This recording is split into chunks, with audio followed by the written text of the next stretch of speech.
I'm Chris Evans. I'm an attorney. Not an Arizona attorney. I'm a Washington State attorney. I just actually live here. And I'm a parent in SUSD. Let's start from the beginning. Okay.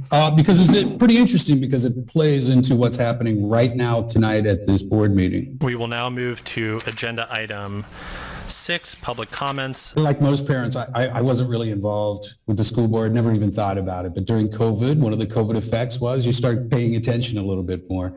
And what really got my attention was this meeting back in May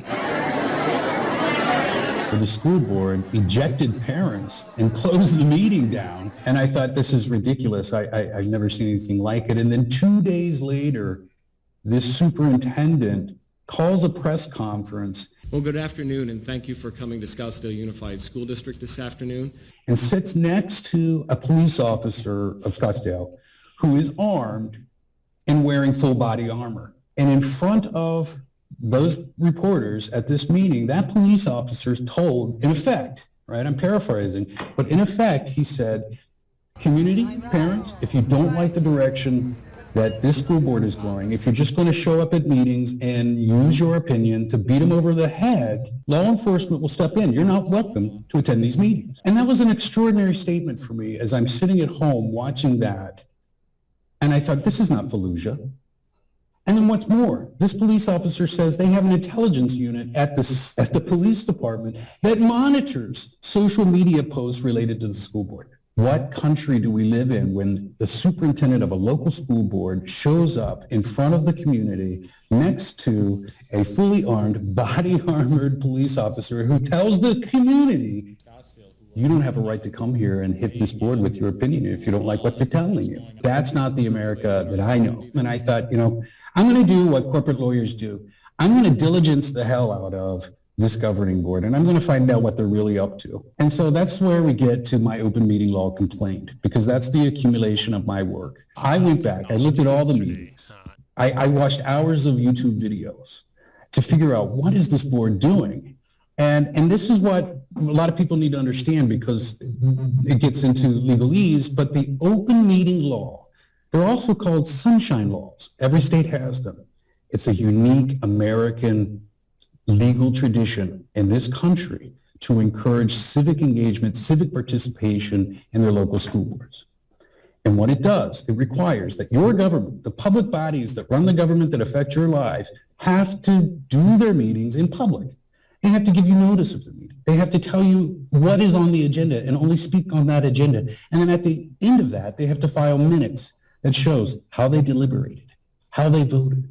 And they do that because they want citizens to participate and know what the issues are. And what I discovered is that this district, especially with this new superintendent, they have institutionalized, they've organized a committee system to do most of the substantial part of this board's work behind closed doors in non-public meetings.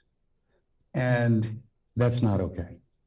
So this has the effect of a curriculum adoption that has been meeting for months in private, outside of the public view. The public is not invited to participate.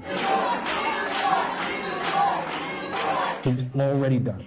The public did not get to see you deliberate. We both get the benefit of universal masking. The public didn't get to attend a meeting and decide whether or not to be engaged civically with this board member on this particular issue.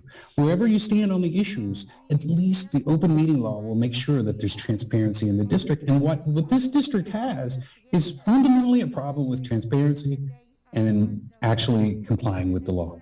And so you saw all this and you actually filed a complaint through the AG's office? I did. So I compiled a complaint. I laid it out in excruciating detail, because I don't want there to be any question about it. And I know how much time it takes to investigate a matter, and we don't have time. I threw in the exhibits. I threw in my diligence report on all these meetings, and it's a 250-page complaint.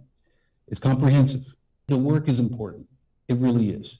This is a unique American tradition of civic engagement in your local school board. And if they're going to cut off the public from showing their work and showing how they deliberate, that cuts off the ability for political processes to step in and put pressure on you. You're presented in one public meeting with the governing board with a plan that it clearly has been in the works for many months in advance. Where do you go from here? So what we're asking is the AG to investigate, do the investigation and hold these public officials accountable. And right now it's out of my hands. I've done the work, I put it in, I did the diligence, it's out of my hands. And you know, actually we could use some political pressure on the AG's office to take up this matter very urgently, because what they're doing tonight, Rob, is illegal. People have a right to attend the meeting, and if you follow the issues, they've structured the meeting in a way that people cannot attend the meeting if they want to make a public comment. They can only stay outside the boardroom, come in one at a time and make their comments. That means those people outside the boardroom are being denied their ability to attend that meeting.